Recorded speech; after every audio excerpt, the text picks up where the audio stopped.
And welcome back, seniors, to the final part of our 3B lesson. We're going to begin on the worksheet you were just using to complete, to fill out while the video on Vatican II, while you were watching the video on Vatican II. And we're going to scroll down, so you should have this worksheet out that says Bones and Councils. And if you scroll down or flip over to the back side, there are some notes that say, add the following notes from Mr. McBride. So we will begin there and finish these notes, and then we'll go back to our classroom notes. The first thing I want to mention that the video didn't mention is that the Second Vatican Council also had important implications for the Catholic reading of the Bible, not just from the fact that it was now going to be translated into the vernacular, but they changed from a view of insisting on inerrancy and literal understandings, similar to the fundamentalist view, to changing to closer to Barth's view. And if you remember from sophomore and freshman year, we called the Bible is greater than history. And so there have been many Catholic scholars that have used and developed types of historical criticism. There are, and this has caused some Catholic scholars to be a bit more moderate or liberal in their views about the Bible and its what really happened and what didn't. Others are still more conservative and insisting on the historicity of certain events, that they really happened. There have been some really important and influential Catholic scholars on the historical Jesus, and much of what we did sophomore year actually comes from their work when we looked at the Gospels and how each of them used the story of Jesus in different ways. Luke with the down and out, and Matthew to the Jews, and John's signs. Much of that comes from Catholic scholars such as Raymond Brown and others. So I'm going to fill this out just to review. So the Catholic Church's view of the Bible changed in that they translated it into the vernacular. So Catholics have only been doing about Bible studies for about 50 years, if you think about that, since 1965, 55 years now. So translated into the vernacular.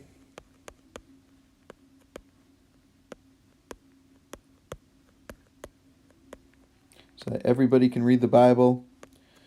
They're also now open to historical criticism.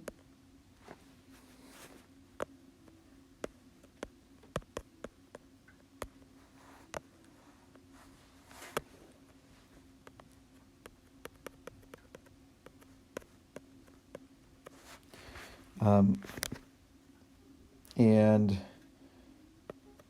they're more along the lines of the Bible is greater than history, a view similar to Barth's view.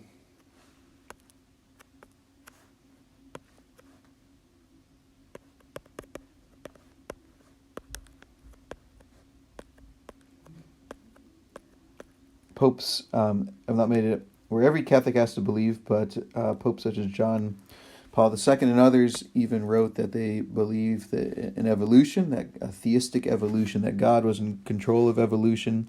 And so if you go to a Catholic school or university, the vast majority of them will not try to teach a 7-day creation, but rather teach how even in the midst of evolution, God's work is present, and how you can reconcile the two views. And so again, this Bible is greater than history means that the theology in the Bible, its ethics, is 100% true, but its its historicity and science may have errors.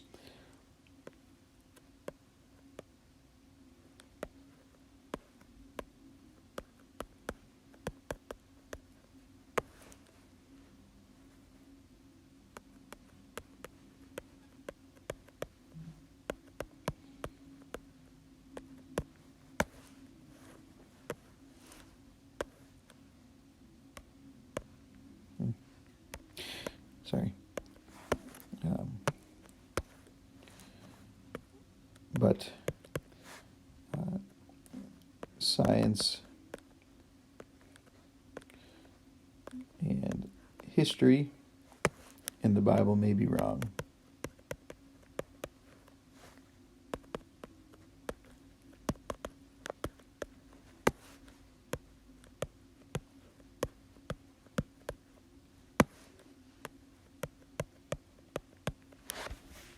So that was one significant change that happened after Vatican II. That wasn't mentioned in the video. Another significant change that happened was the Catholic Church's view of the poor. Not that the Catholic Church was ever against the poor or didn't believe in helping the poor. We've seen many monks and friars and priests and bishops and others who have done amazing work for the poor throughout the ages. But there was a change in terms of the Catholic Church's view of how to go about this work. And so if you recall from liberation theology last lesson, this was actually developed mostly by Catholic theologians and church leaders in Latin America. And again, it adopts a more Marxist, not necessarily communist, but a more Marxist view of society and how to solve problems, that there are these conflicts between the haves and the have-nots, and the church must, if it's going to be like Christ, side with the have-nots in radical ways. And so many popes and church leaders have talked about solidarity with the poor and sought to be active voices and take many radical steps to support immigrants and poor farming workers, poor people in cities working in factory jobs and other things. And so, again, the Catholic Church that was very anti-communist, although it's not saying communism is the only way to do that, it is now open to a more change in social structure, and even says to follow Christ, we must have solidarity or oneness with the poor.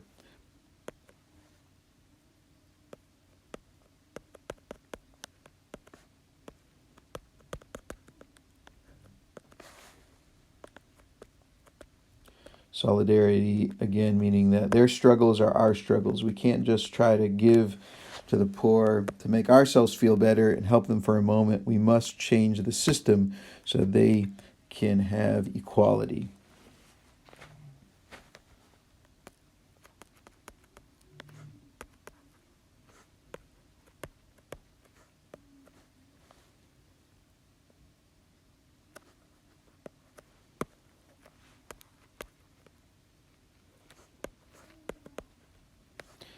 And so at many Catholic colleges, they offer studies in social justice, and there have been many movements to try to help communities and people in need. In fact, Ethan's grandfather was recognized by PC for his work in community development in Providence. So shout out to Ethan Twitchell and the Twitchell family as he worked helping students at Providence College live out the Catholic view of social justice, even though he himself was not Catholic. Again, this goes into ecumenicism and wanting to work together for common Christian social goals. Finally, although Vatican II was an immensely important event in the Catholic Church and is frequently cited and reflected upon today, it was quite controversial. And one example of this was that some argued that the Catholic Council was too influenced by liberalism, and there were many liberal Catholic scholars and theologians present, and they believed it went against many of the views at the Council of Trent. And so there are movements in what I refer to as fundamentalist Catholicism. It's actually not officially part of the Catholic Church, that view Vatican II as heretical and the popes since Vatican II as anti-popes and believe that the Catholic Church has gone astray and compromised the faith in the changes that it made. So again, some believe it was too influenced by liberalism.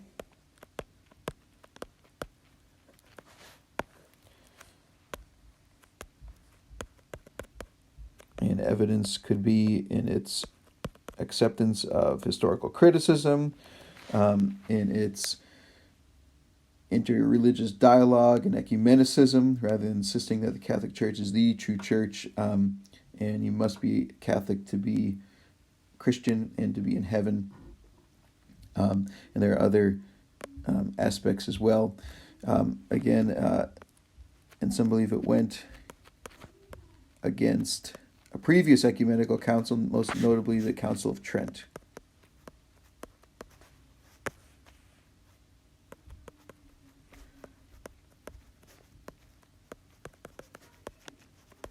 Which happened during the Reformation, and said that the Catholic Church must keep its liturgy and Bible in Latin, and rejected Protestant views very harshly.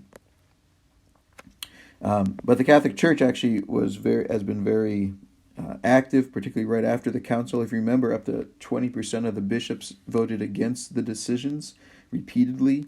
So that's a huge chunk of the church.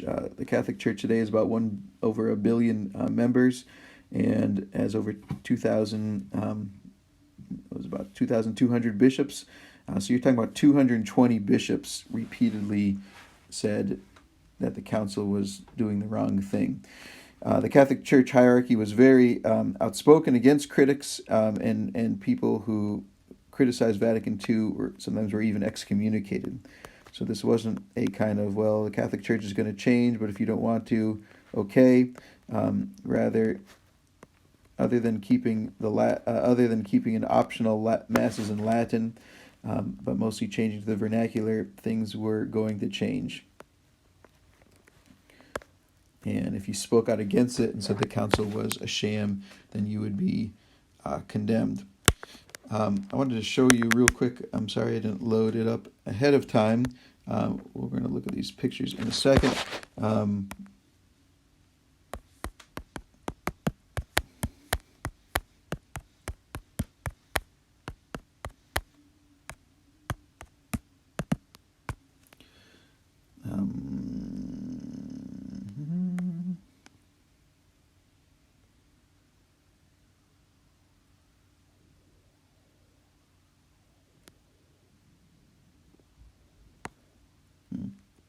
All right, maybe I can't find one. I wanted to try to...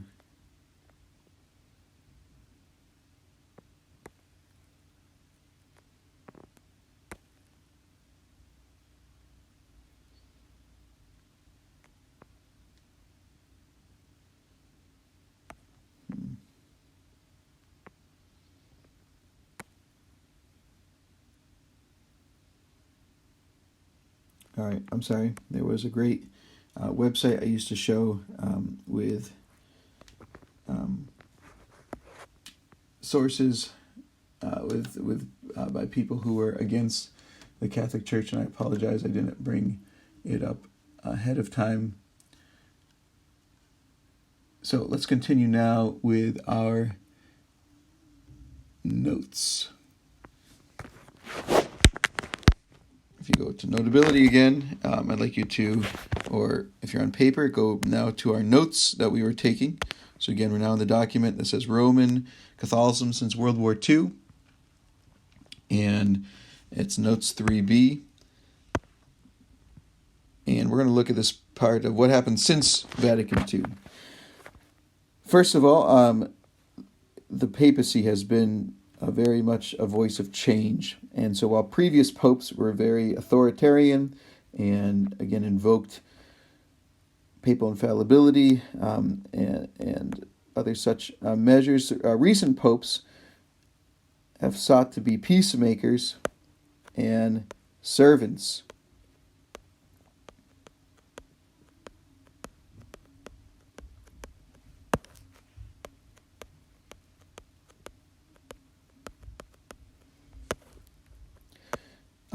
The first major pope after Vatican II was John Paul II.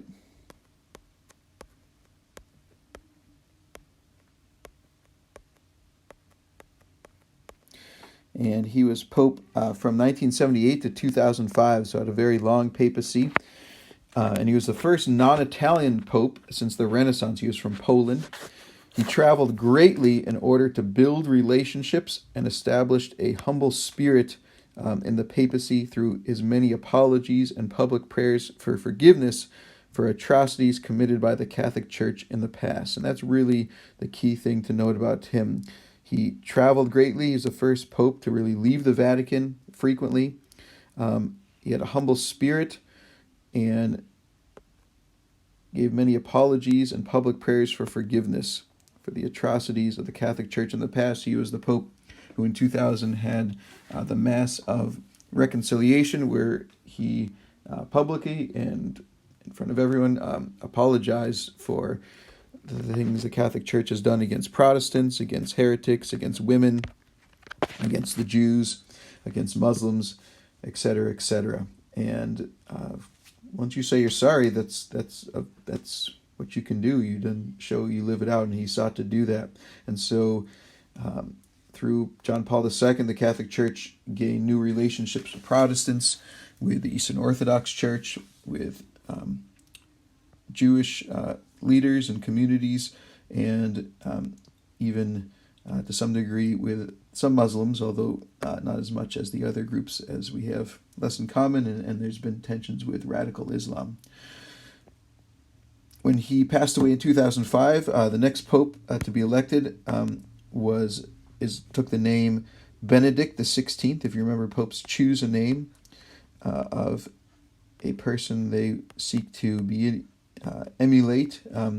And Benedict was the missionary to the German people back when those Germanic tribes were still pagan. And Benedict is from Germany, and he took this name as he was committed to reestablishing the church's witness in this modern and postmodern culture. And in fact, he retired when he felt like he was too old to keep up with the rapidly changing world. He was the first pope to retire in 500 years. And so how did he reestablish the church as a modern force? One thing that he talked about was the new evangelization, which we'll talk about later with Pope Francis, the current pope. Benedict was more of an academic, and so he established centers of dialogue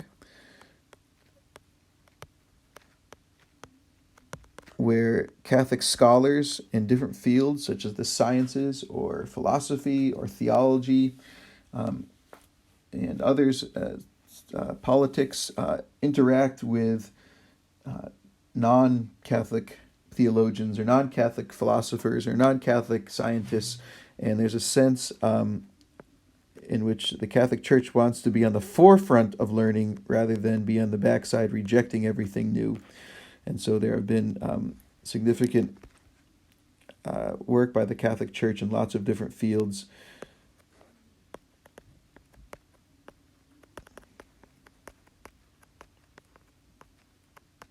And again, a much more openness towards dialogue, towards new ideas, towards being willing to change and refined ideas in terms of Catholic beliefs, not necessarily going against its views of the faith, but how the faith interacts with science, history, etc., etc.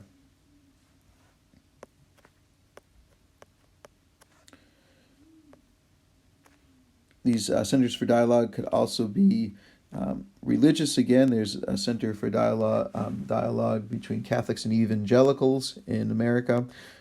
Centers for dialogue between Catholics and Jews, and again, that'd be an example of interreligious dialogue. And again, the goal is to build awareness, to find common ground when possible, and to create greater unity in whatever is appropriate without compromising key beliefs.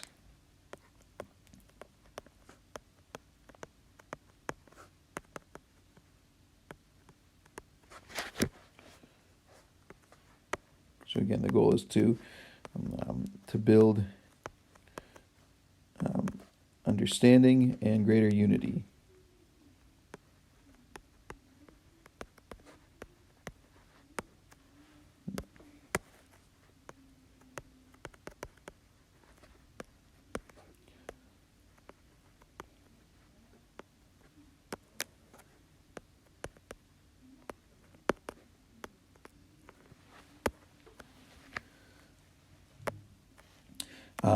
Finally,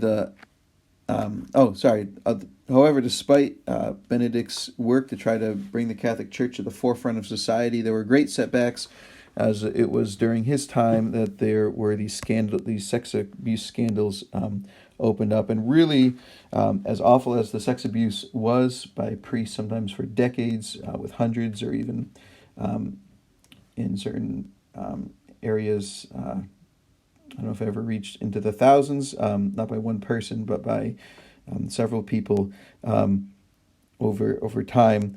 The main thing that was the scandal was the cover-up, in that rather than remove these priests, bishops often just move them around. And so there are documents of how some of the worst offenders were moved to these very remote villages in Alaska, where people would not be have as much of a voice. And so in a sense, the Catholic Church basically kind of ignored what they were doing and allowed them to continue to serve in ministry, even while there was good reason to suspect that they were being very sinful and not what the Catholic Church stands for. And so, yes, people were mad about the abuse, but unfortunately sexual immorality happens in all kinds of Christianity. There are studies that show in the Catholic Church it is a bit more prominent, and many suggest that it's because of the insistence on celibacy for the clergy. But even so, the main thing that caused so much problem was the cover-ups, and people felt they couldn't trust their leaders if the Catholic Church was not going to release the names or discipline its clergy. This has changed in recent years, and so a year or two ago, the Diocese of Providence actually released every Catholic bishop accused of child molestation or some kind of similar abuse in the past 50 or 70, maybe even 100 years. And so this was a big change of, rather than trying to keep everything internal and hide things and not want to shame anyone, especially if they're already deceased, the diocese said, no, we must, again, this idea of solidarity, we must side with the oppressed, and it would be better to release these and create a sense of openness for people to come forward and further validate the claims, rather than try to hide and act like it hasn't happened and hope people will ignore it. Finally, the current Pope is Pope Francis. Sorry. And Pope Francis is the first non-Italian, non-European Pope. He's from Latin America.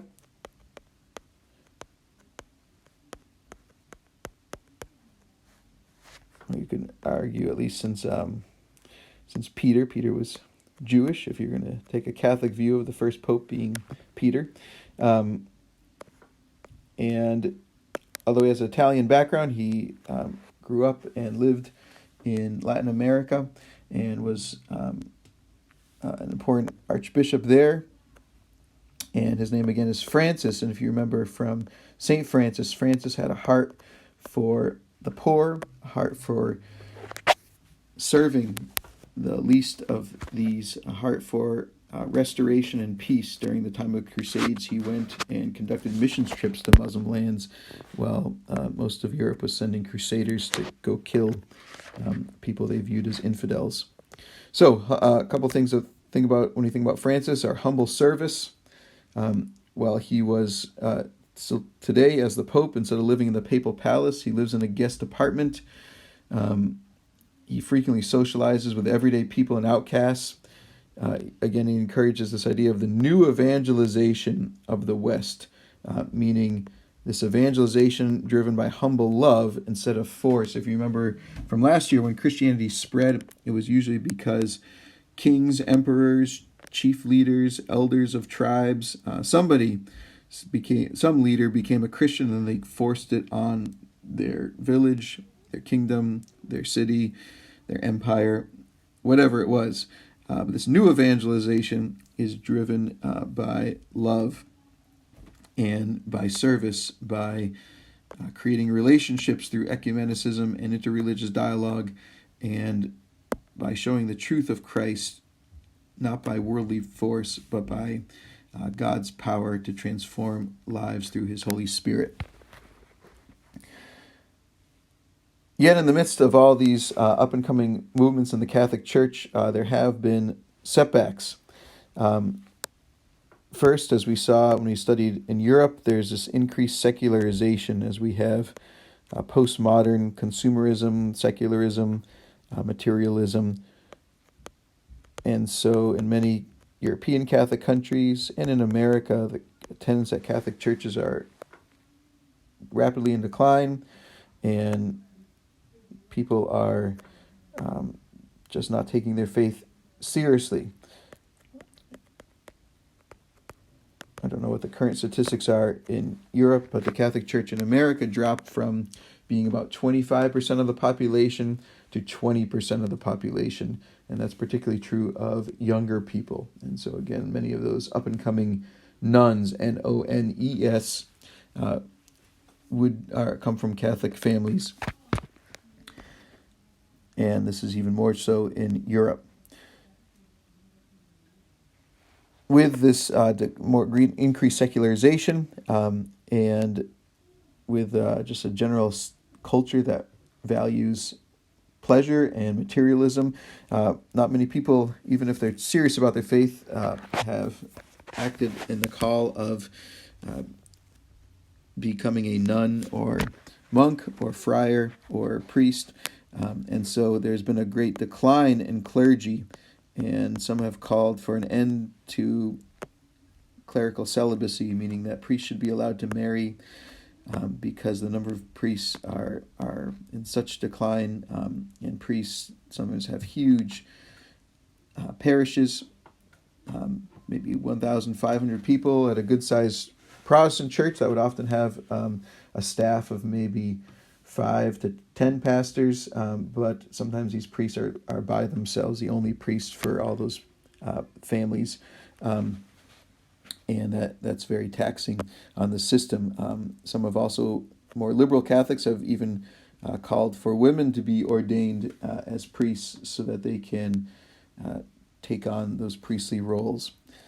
As we mentioned before, there were the sex abuse scandals starting in the mid-2000s, around 2005, 6, 7, 8, and those have cost the Catholic Church in its reputation. They've cost it financially. They've cost it in terms of how to move forward and gain trust. And even though the vast majority of priests have lived holy lives, the cover-ups have created distrust, and those who did commit the abuses often did so in terrible situations in large numbers. There have also been conflicts in the Catholic Church between Catholics who like where the Church is now, Catholics who wanted to be more liberal. So there are Catholics who call for an acceptance of abortion or acceptance of homosexuality, acceptance of transgenderism, even acceptance of other religions being equal and not just interreligious dialogue for social justice or understanding, but more of kind of a one world religion kind of thing. So you'll hear in the news often, especially in politics, various liberal Catholics, and also Catholics who wanted to be more conservative. and maybe feel like Vatican II went a little too far, or maybe things are just perfect the way they are. We don't need to also make other changes and allow women to be clergy or whatnot. Finally, another challenge has been anti-Catholic fundamentalists. We talked about last quarter how fundamentalists viewed the Catholics as not real Christians. And so in some predominantly Catholic countries, like in Latin America, there have been movements by fundamentalist Baptists or fundamentalist Pentecostals to discourage Catholicism and create religious competition, just as we saw happen in Europe. Just as we saw happen has happened in pockets of Russia. This concludes our lecture on Roman Catholicism up to the present day. I wanted to show a couple pictures. I did post ahead of time. I apologize I didn't get that website of Vatican II. Here's Pope John Paul II. And again, you see his joyous smile and his carrying of the cross to people to try to build relationships for the Christian church, and particularly in the Catholic Church. Here's Pope Benedict the 16th, and again, a scholar and more scholarly approach to making Catholicism relevant. And then this image, you can't see Pope Francis as well, but I chose this image as the little boy he's holding has cerebral palsy, and he's actually the brother of a former BCA student. And the family was visiting the Vatican, and the Pope, after giving a homily, a sermon, went out and was waving to the people, and he saw this boy, and he just went down and picked him up and hugged him and wept over him and wanted to show him God's love. And this made lots of news outlets. And again shows Francis's heart for the poor, the suffering, people who might be ignored by society. Francis wants to embody St. Francis and ultimately Jesus, who went out to the people that everyone else ignored and saw them amidst all the faces in the crowd. So we'll leave it at this image, and we can continue to pray for our Catholic brothers and sisters. And if you are Catholic, I hope you'll be a voice to continue to support the Catholic Church in the directions it seeks to head amidst all the obstacles. God bless you all, seniors, and take care.